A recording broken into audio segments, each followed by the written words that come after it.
Great, so we'll make a start and good morning everyone. Very warm welcome. I hope you've been keeping safe and well during this really cold week. My name's Will Sibley and delighted to be introducing you all once again to our leaf surgery sessions this morning. Just to let people know who haven't attended a leaf surgery before, we deliver online webinars regularly to keep in touch with our members, and these alternate in focus on different themes that are relevant to food and farming, and we really enjoy interacting with our audience, as well as really enjoy hearing from guest speakers too. This is our third surgery of the year. Last time we covered ecological design in practice and biodiversity net gain. And for today's surgery, we've got another interesting and important topic. We'll explore the ongoing journey to net zero in the farming industry, which is a ever increasingly prominent, exciting, but also complex development for farmers far and wide. Like other organisations and farm businesses in food and farming, LEAF is working with our members to navigate through the work in achieving net zero, and amongst all the complexities, we will always recognise that farmers play an essential role to net zero, and they're much further ahead of the curve compared to other key sectors. So we can definitely say there's been some progress so far. We're very fortunate to hear from a brilliant speaker around this, John Gilliland, and we're going to delve a bit deeper into the conversation around net zero and hear about some of the work, some of his work related to this, and amongst other many interesting and respected roles in research, policy and industry.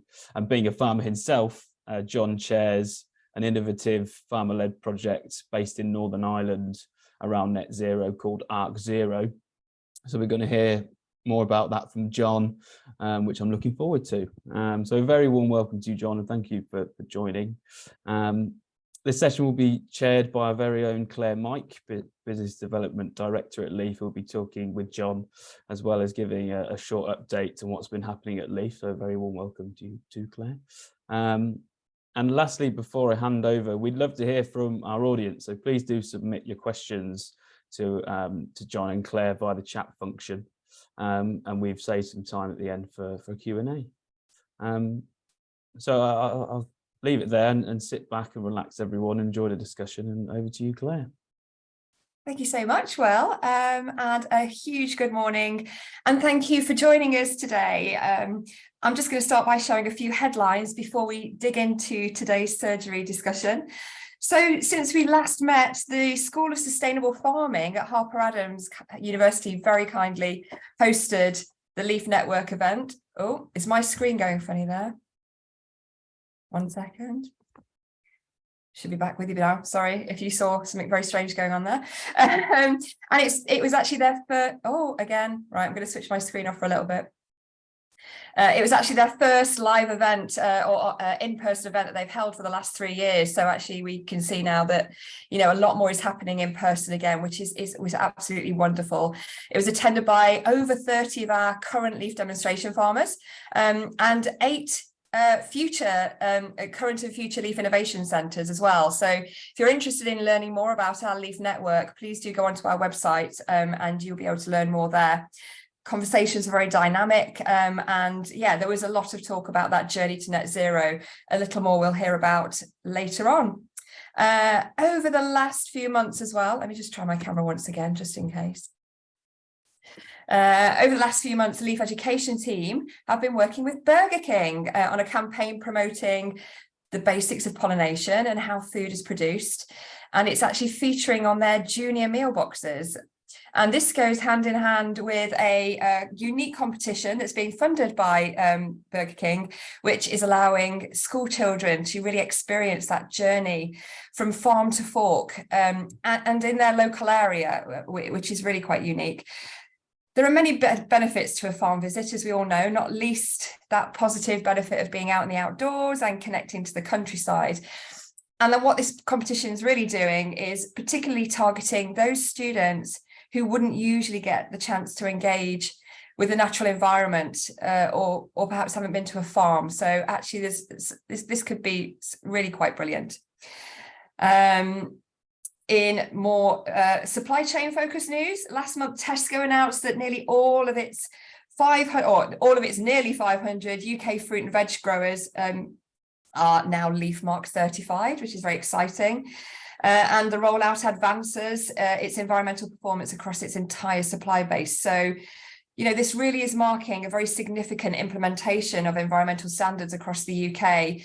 Yeah, they've also committed to their global fresh produce supply chain to be certified by 2025. So we're busy working on that right now. And the announcement was made through a brilliant article in the Daily Telegraph and also across the national and industry press. So that's really brilliant. And at the end, and this week at LEAF, with great pride, we have the huge pleasure of launching our newly designed LEAF Mark logo. And it would be great if you go and have a look on our website, or it's across social media at the moment, and go and have a look for yourself and let us know what you think. We are really reflecting and celebrating a time of unprecedented growth at LEAF and LEAF Mark, driven by the increasing number of retailers and brands choosing to advance their sustainability commitment through LEAF Mark certification. And following consultation with stakeholders and consumers, and a great many of you have been telling us this for a good while now, we really wanted a new logo that could instantly convey both farming and the environment.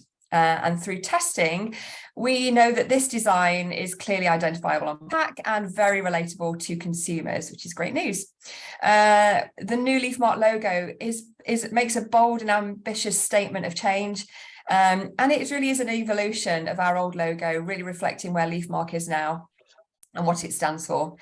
It's strong, it's a simple visual, clearly identifiable, and yeah, it's a really exciting time for LEAF Mark. A little bit of history about LEAF Mark, for those that don't know, it's been running since 2002, and it operates currently in 19 countries worldwide, covering all farming sectors: arable, livestock, horticulture, flowers, ornamentals, Christmas trees.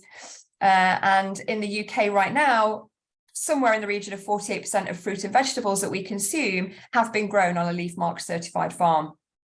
We have ambition that will reach 85% by the end of 2024.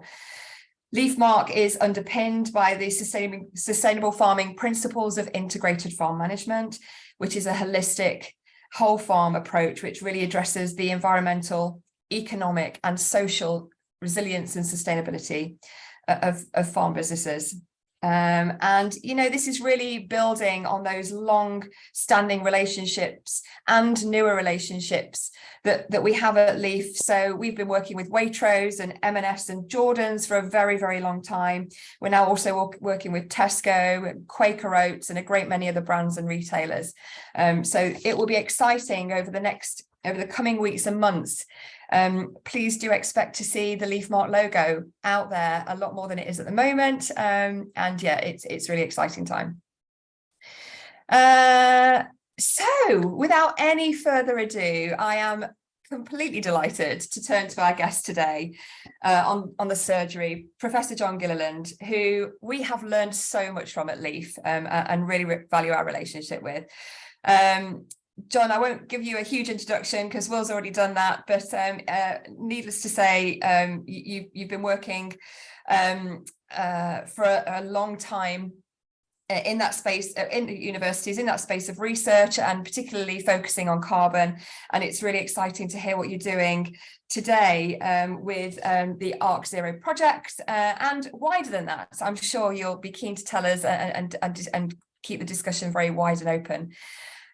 So, John, I'd love to start by asking to hear a little bit about the ARCZero project, if that's okay. It's a farmer-led network. It's looking at the use of advice, looking at metrics, looking at data, and I know you're digging very deep and looking very much at that science-based approach, and really building some of those solutions that we need. So it would be great to hear a little bit more about that, if that's okay. So, well, Claire, first of all, thank you very much for inviting me along. and also blown away to see the number of people who've actually joined this call. So I hope I don't waste the next 3/4 of an hour on the call with people. Where do I come from? Well, I was very privileged. I inherited a farm back in 1987. I'm a graduate of Edinburgh through the what was then the Scottish Agricultural College system. And I've always had a fascination. I'm not a scientist or an academic. I'm a practitioner that understands the output of science. And I've gone on a journey, and now others have come with me on the journey. I mean, my first start in this journey was on my own farm. When I came back from college, one of the things I inherited was a 15,000 square foot Georgian house, whose oil-fired boiler packed up in 1988. And if you live in the northwest of Ireland with 52 inches of rainfall, actually, you don't heat your house to keep it warm, you heat your house to keep it dry. And so I had to find an answer. And in 1988, I put a huge straw and timber-fired boiler into my house, and it paid for itself in 4 years. Now, nobody was talking about carbon then, nobody was talking about renewable heat incentives. But what it actually showed me that, you know, slightly lateral thinking could actually give you a result. And I did it purely for economics and nothing else. And it just made economic sense. My main driver these days, apart from being a grandfather for gorgeous grandchildren, which does actually focus my attention, is I really struggle with how society portray our sector.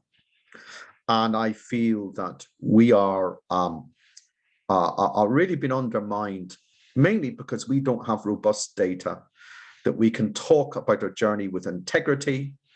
And so really what I wanted to do was, could I put the metrics around? A lot of you may not be aware, for 7 years, I chaired DEFRA's Rural Climate Change Forum from 2005 to 2012. And actually the last policy recommendation we made before we were disbanded was that we should create a whole farm carbon balance sheet. You know, farmers have liabilities, that's their greenhouse gas emissions. Farmers have assets, that's their carbon stocks, and maybe whatever additionality. But we wanted to be able to count them. I was told you never could count them. It would never happen. And actually, we use a phrase in Northern Ireland here called being thran. In other words, awkward. I was determined, when I was told you would never count them, we'd find a way of counting them. So it's become like a personal vendetta. I then joined a company called Devonish, a livestock nutrition company based in Belfast. They bought a farm of land in County Meath in the Republic of Ireland called Douth. And we found a way of doing it, courtesy of archaeologists. And we use digital survey technologies from air called LiDAR that allowed us to measure all the carbon in our trees and hedges. It also allowed us to do other winds, like where's our heritage, like how does water run off our farm and actually pollute our waterways, create runoff risk maps. So when the opportunity came, literally a week into lockdown, our Department of Agriculture, Environment and Rural Affairs in Northern Ireland, DEFRA, announced an EIP Agri competition. A group of us learnt how to use Zoom in a hurry, and we decided to bid into this competition to see could we secure some money and actually put our money where our mouth is and have a go at it. And you know, it's not until you actually take the gloves off and put clay under your fingernails and do something do you actually find the true journey. And it's not always what it's made out to be. So rightly or wrongly, 6 other farmers joined me on a journey. My own farm, Brookhall, chairs it as such, and we're just coming to end of 2.5 years. The project itself was about putting baselines in. We believe if you can't measure, you can't manage. And that isn't just about putting everyone through. We used SAC's AgriCalc, so we've all been through a life cycle assessment calculator. And in fact, we're all going back through it again now 2 years later to see can we pick up change. But we did a LiDAR survey, we did a precision soil sampling and analysis survey on our fertility. And now we've done 2 full carbon, soil carbon samples. And I believe that we've probably found the solution that we like of measuring soil carbon down to the sea horizon or a meter, whatever comes first. And we've had Our first look-see last September, we found 36% of our carbon was deeper than 30 centimeters, which just blew our minds. So really what we wanted to do was create that data set to create what I call a carbon asset register on the farm. So our carbon asset register has what's all our carbon in our hedges, what heights are they, carbon in our trees, are they single, are they woodlands, is it deciduous, is it coniferous? So we work all that out. And then we work out what our carbon is in our soils. And the hope is that we come back every 5 years and we measure change. But it is done robustly. So on my farm, I've now uncovered that I manage on an annual basis 25,500 tons of carbon dioxide equivalents. I'm hoping when I come back in 5 years' time, that might be 27,000 tons. But I've not got a figure around it. I've not got a metric, I've got a figure, I've got a methodology, and I'm focused. Okay, so what can I do? Can I look at multi-species swards? Can I put more trees in? Can I put more hedges in? What can I do to build up my carbon stocks? At the same time, what can I do to reduce our emissions? So alongside that then is very much an outreach. So we've had 4 very successful farm walks last year. We've got 3 to hold this year. And we've had really positive feedback surveys coming from them. A lot of interest, a lot of people very tentative, acutely aware. I mean, Northern Ireland only put its Climate Change Act in place last year. So a lot of publicity. Well, what does this mean I need to do? Okay, so a lot of people just coming, dipping their toe in the water, getting a feel for it. But the feedback has been extraordinary, and nothing beats peer-to-peer learning. The best ambassadors on the day are the host farmers. And, you know, and it's been an extraordinary journey. I am indebted to my 6 other fellow farmers who put their faith in me in this journey. It has been uncomfortable for a lot of us. You know, doing a life cycle assessment calculator, you need to put a lot of data in. You have to go and scratch your head, where do I get all this data from? But you know something, it's been very refreshing. It's been quite rewarding. And most importantly, it has empowered each one of us with really good quality data that is allowing us to make better quality decisions on the journey ahead. So actually, I will argue it's inspired us through the empowerment of this really good data, which is personalized to our own businesses. It's not about the catchment, it's not about the region, it's about our own business. And so each farmer now knows not just their gross emissions, but their net carbon position. And every one of us is in a different part of that journey. And we range from 25% of the way there, up to one of us is 5% beyond net zero today. And that's an extraordinary expose. And I would greatly encourage people, if you get the chance and you're offered the chance to go on this journey, please do. Thank you, John. That's brilliant. And I love there how you've articulated that, it starts with that baselining and having that methodology, that action plan, and then measuring. But actually, a lot of the power also sits in that peer-to-peer learning, which is, really important. And, we're huge advocates of it at Leaf ourselves. So that's really great. And viewing it as a journey and breaking down the parts is really fascinating. Sorry, I'll just turn my camera off again so it doesn't distract everybody. So that's brilliant. So can we move on from there then? It'd be great to understand what your thoughts are on what your interpretation of what net zero actually is. Do we need offsetting to reach that net zero? Could we ever reach that absolute net zero on a global scale? If we could unpack that a little bit, John, that would be great. Thank you. Claire, there's a lot in that. That's a collection of questions. But anyway, let's have a go at it. So first of all, what is my definition of net zero? And I'm going to articulate it, and then you can shoot me. Okay.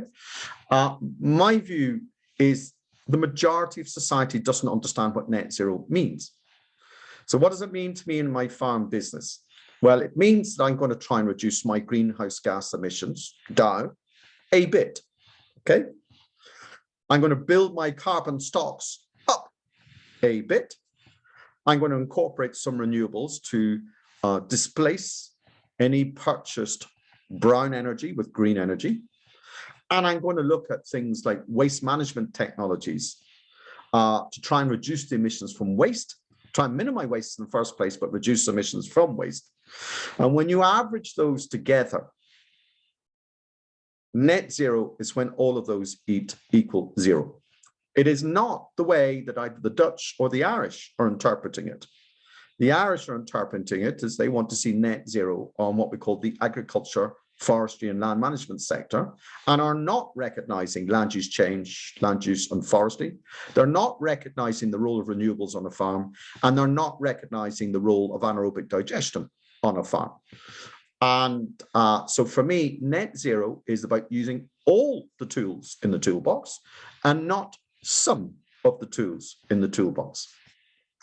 The view of net zero by 2050 is, for me, what that means. It is the mean, the average of the industry will get to net zero, which means that some farmers will never get there and some farmers will go way past it, okay? And to allow us to get to net zero, we will have to have some mechanism that farmers who don't want to get there do have to accept the carbon cost of not getting there. And some that go way beyond it do get recognized for the carbon benefit they're giving. And we need some mechanism around that to do that. I'm very selfish on this. I'm very focused about farming and the land-based sector. I am not a fan of selling carbon credits and giving it to Ryanair or to whoever, okay? Because all we do is we help bring their national infantry down and we get no recognition of it. And we are still seen as the pariahs of society. So I'm very selfish here. I'm putting agriculture and land management into the fore first. So in regards to offsets and insets, can I talk about insets first? So insets for me is where I can use my bit of renewables. So if I'm a dairy farmer and I put PV panels on top of my milk parlor and I displace the brown electricity from the grid with my green electricity, I am allowed to use that as an inset within my business. I'm absolutely for that. And it's ring fenced within the business. It's easily auditable, it's transparent, and it has integrity. And I am very active with governments at the moment to ask for an additional mechanism to the greenhouse gas national inventory, which would allow a netting across within a business of the different vertical silos in the greenhouse gas national inventory. Only 2 days ago, I presented in Brussels at the European Dairy Association with the Commission. I presented in the United Nations before Christmas, and I've consistently, DEFRA know my views on this, and so do DERA. I'm very focused on this concept of net carbon for a farm, not gross carbon. In regards to offsets, my own view is we should put our sector first. And I'm acutely aware, someone I absolutely admire and spoke very vocally at the Oxford Farming Conference this year and last year, Jeremy Moody from the Central Association of Agricultural Valuers. And Jeremy was very clear, be wary of selling your carbon credits too soon. You may need it within your own business to look at getting your own business in place before you go and give the crown jewels to someone else for a tiddly little fee. So I'm very passionate about that. And I think I would argue and urge people before they start selling the crown jewels is look very carefully what you need yourself. Put your own house in order first before you go outside the business. Have I missed something, Claire? You're looking at me.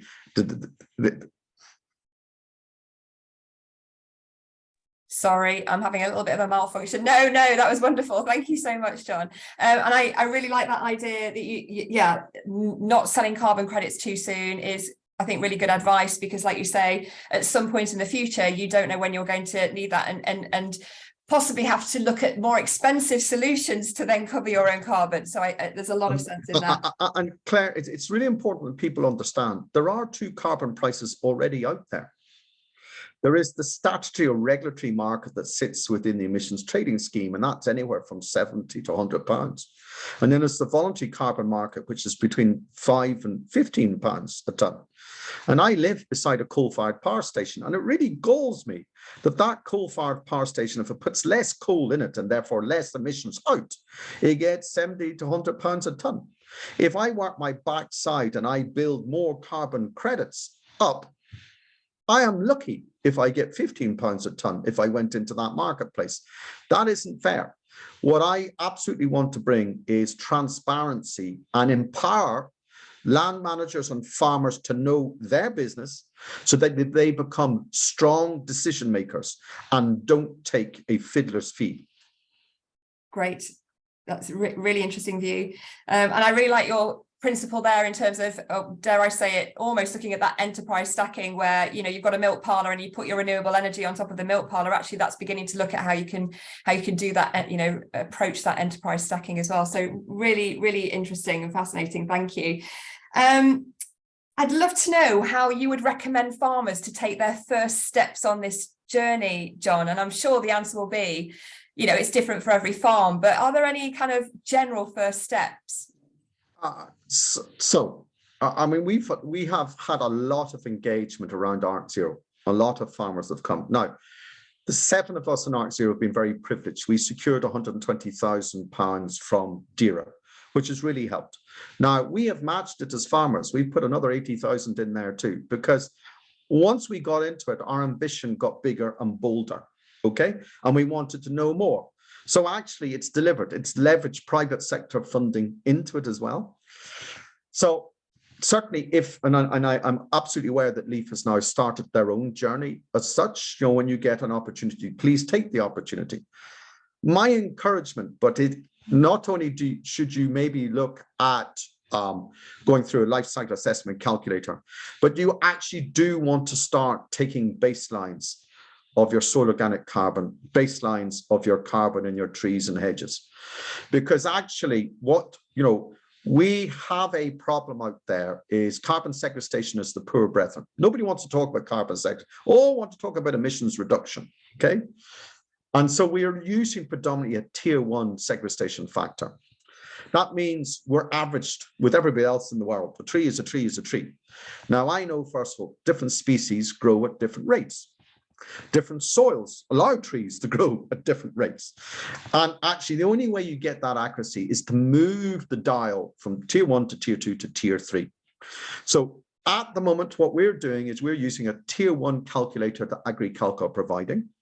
But we're doing our baselines with the intention we will come back here 5 years' time, do our baselines again, and the difference will help us get a tier 3 sequestration factor.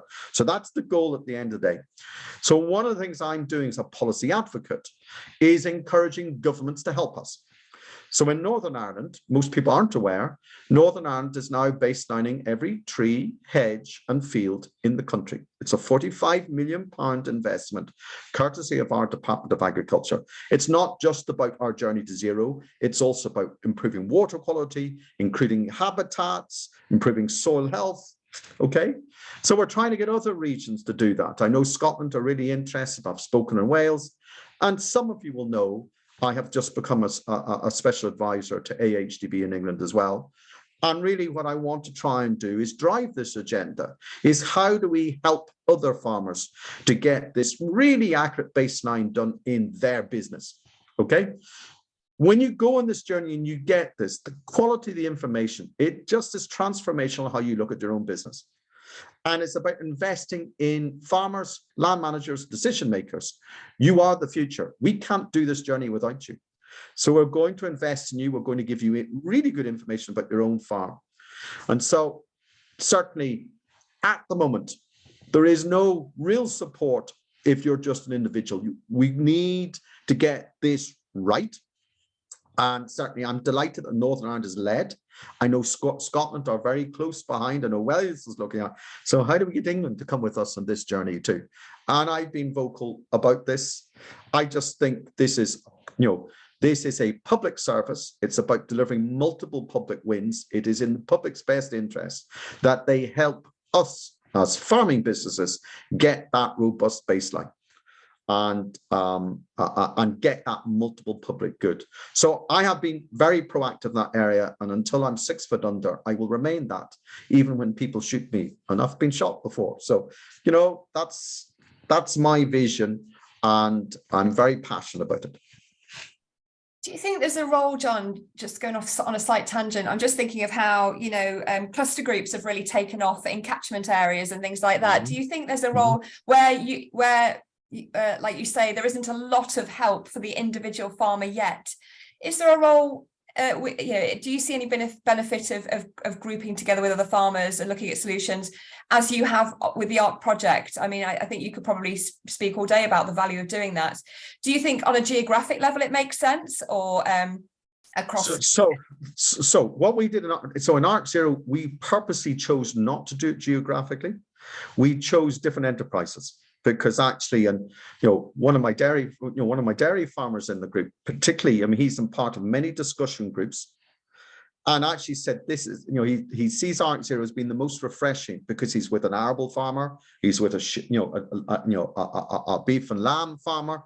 I happen to grow willow trees on my farm, so we're all coming and we're sharing, and actually, we're not competitive, we're synergistic, and we're learning of each other.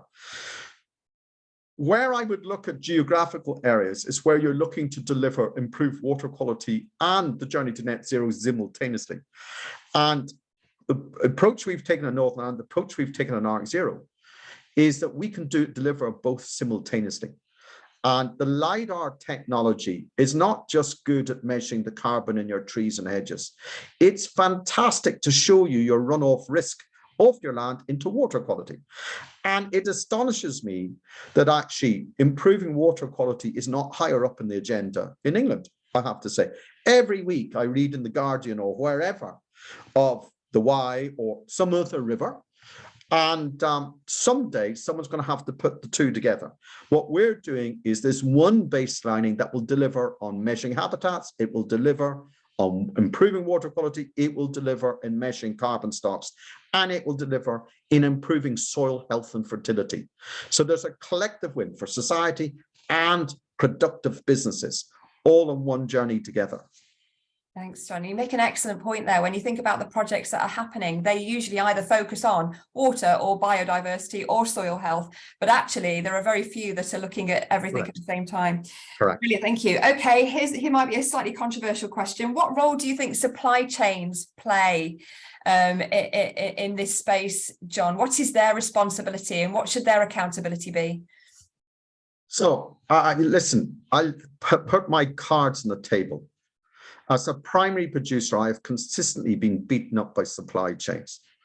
So if you're talking about what is a lever for behavioral change, if I have a choice of being mandated from the supply chain or being encouraged voluntarily into a scheme that empowers me independently with integrity, I know which one I will pick, okay? So the supply chain do have a role to help pull this through.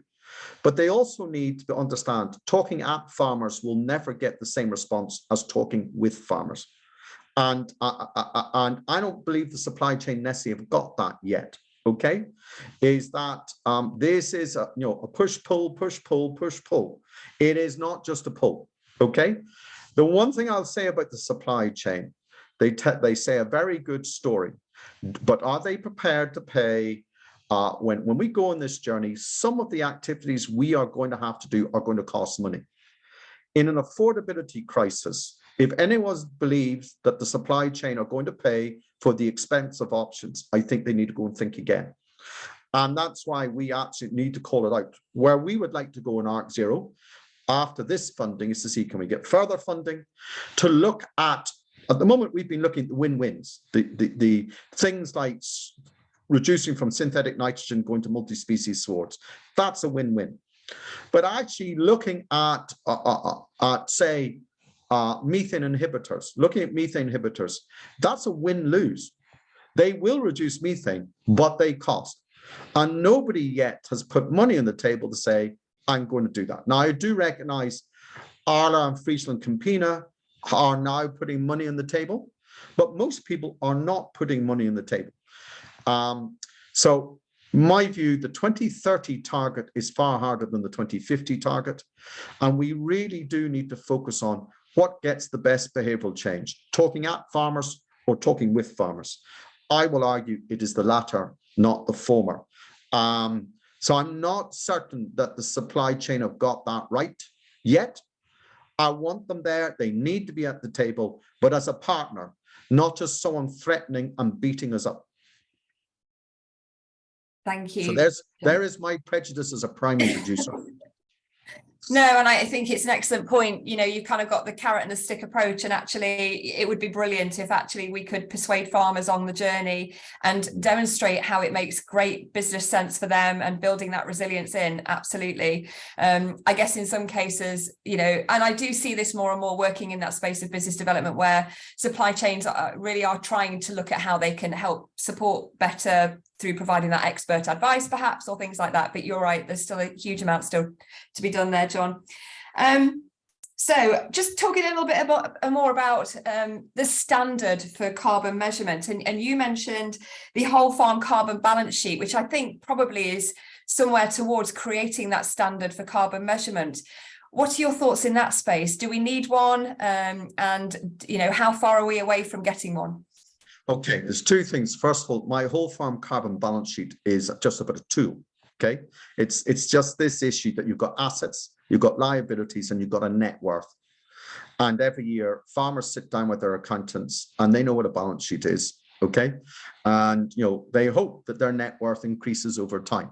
So it's about finding a communication tool. So it's a communication tool. It's about recognizing they've assets, they've got liabilities, and they've got a net worth, and they want their net worth to get better and eventually get to net zero over time. So it's a communication tool. In regards, do we need standards? Yes, we do. Do we need 40 different standards? No, we don't. And my real frustration is everyone's having an argument about standards and not doing anything. We made a decision in Northern Ireland. We haven't got all the answers, but we said, listen, we'll pick with what we do know. Let's go and do it. Okay. Yeah, we can continuously improve them over time. But you know something, talking about standards forever more in a day. Rome is burning today. Rome will have burnt by the time we actually bottom it out. I've yet to see, when you put a dozen scientists into a room, will you get one to answer? No, you'll get a dozen answers. Trying to get cohesion around it, really difficult. So, you know, for us, and, you know, and I'm just back from Brussels too, listening to what they're doing, they will come up at some stage with a single standard. Because you can't compare apples with oranges. You have to compare apples with apples. There's a lot of confusion out there, a lot of different private sector companies offering different standards, different verifications, different reporting systems, and all they're doing is confusing us. I used to be an energy regulator. 25 years ago, I had the privilege of putting the power stations in Northern Ireland into the European Emissions Trading Scheme. And if anyone is old enough as me to remember that, we actually had a wild west of private sector organizations at that time too. And the European Commission put a red line through them and said, one scheme, one framework, that's how we do it. And I think ultimately we're going to have to do that too. My main reason for saying that is the disparity in the carbon prices out there is, you know, from £70 to £15, is that the market is discounting what we're doing because we don't have integrity in our journey. And the only way you get integrity is to have one framework, do it all the same, so the market understands what we're doing, and we're not poor sellers. So ultimately, I believe that is the way we have to go. I know that is not what people out there want, but I do think we need to go that way, and that will be fundamental to get the carbon price to rise to what is a sensible price, and one that will actually drive positive behavioral change that delivers economic wins and net zero at the same time. Thank you, John. I think that would be an excellent point to stop there. We could talk about this all day, and it's fascinating, but I'm conscious that I want to give the audience chance to, we've got lots of questions I can see streaming in, so I want to give the audience chance to ask a question or have their say. So thank you so much. I'm going to pass over to Will now. Will, do you want to walk us through those questions? Yes, thank you very much. And thanks very much, John. It's been really enthralling listening to you, and you're a great spokesperson for this area in the industry. And we have got a lot of questions, so I'll try and whiz through a few, and any we don't answer, we'll try and pass them on. But the first being, what would you say to the 20%-ish of farmers who feel as though they probably don't need to do anything about emissions? I think this is coming from a recent DEFRA survey that 18%-ish of farmers feel like they don't need to do anything. What would you say to them? I would actually like to dig a little bit deeper why they think they don't need to do anything. And you know, so I'm always just a bit skeptical when I see, you know, surveys and stats like that.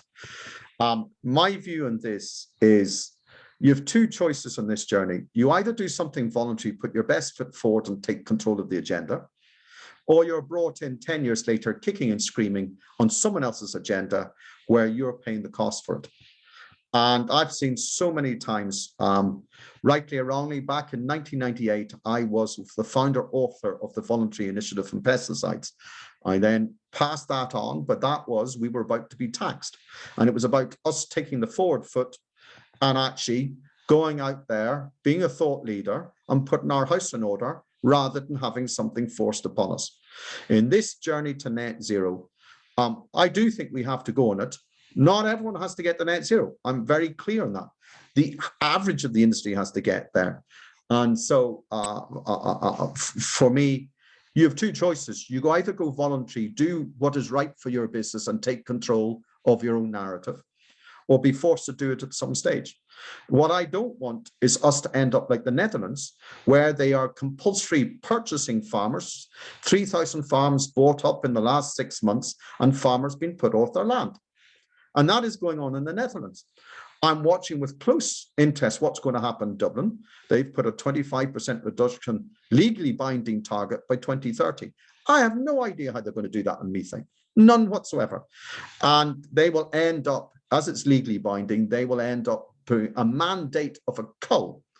Now, if you're milking 500 dairy cows and you're suddenly told you have to get rid of 20% of them, hey, that screws your fixed costs.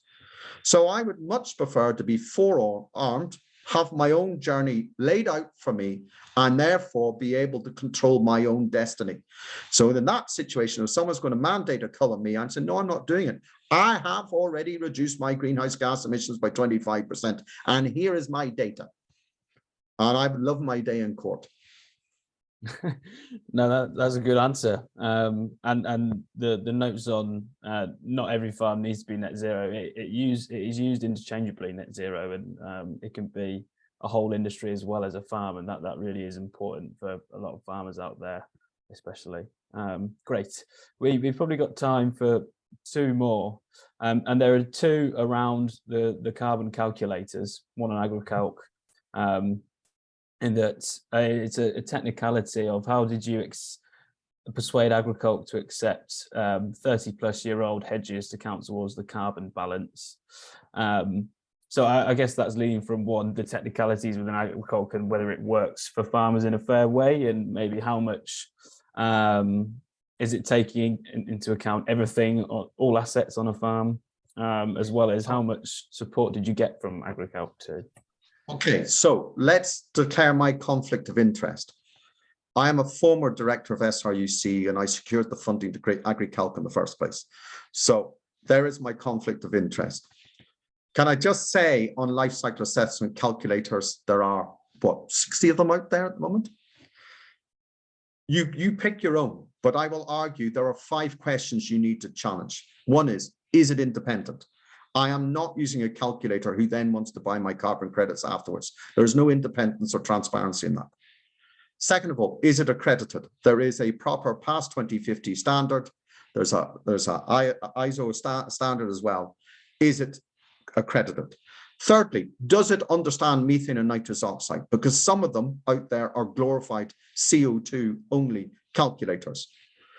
Fourthly, does it understand GWP star? And fifthly, does it understand, is there a science-based organization behind it? Because we're on a journey. And as our knowledge gets better, we need the calculators to get better. They're going to go from tier 1 to tier 2 to tier 3. Most calculators are on tier 2 for emissions. Any that are doing land-based are predominantly on tier 1 for segregation. So what we did on ARCZero is we accepted what AgriCalc gave us with our tier 1 calculator. We explained to them our baselining and that we would be baselining again in 5 years' time, and that we would help them get to tier 3 in carbon sequestration. I will also suggest on this that watch very closely what Brussels are about to announce next month. There will be an ambition to take carbon sequestration to tier 3 in all member states. Now, we're not a member state. We will be playing the hind fiddle on this one, and by a time frame that's really tight. So there's an absolute ambition to go this way. So I accept the limitations of the calculators today, but we've picked a partner who is going to go on a journey with us, and we will help them we will furnish them with our robust data to actually get their module more refined and get it accredited, so we ultimately get to tier 3 carbon sequestration factors. Thank you very much. I think we'll have to leave it there because of time, and leave it on that note of, you know, watch this space. Will, can I just say, I did notice there was one question about LiDAR. One of the things I want to say about LiDAR is there's a lot of LiDAR in England, but it's only done at 1 scan per square meter. To do this right, you need to do 15 scans per square meter if at all. We've actually done 40 scans per square meter. Okay, and the reason LiDAR is better than satellite will give you 1 scan per 10 square meters. Most of the LiDAR that was initially done by DEFRA was 1 scan per square meter. But if you want to really look at your 3D image of your landscape under trees and whatever, you really need to get to 15 points, preferably 40 points. The big survey in Northern Ireland is being done at 15 points per square meter. The detail, the resolution is stunning. And if you repeat it every 5 years, you can measure the change. And that is where you work out the additionality or not. It sounds exciting. And yeah, I will be watching very closely at the work in Northern Ireland and in the EU by the sounds of it. But yeah, overall, I think this whole conversation really does hone in on the complexities, but also the importance and how much this is evolving at such a fast pace. So thank you very much, John. It's been really interesting, and thank you everyone for your lots of questions. We'll try and get them answered for you.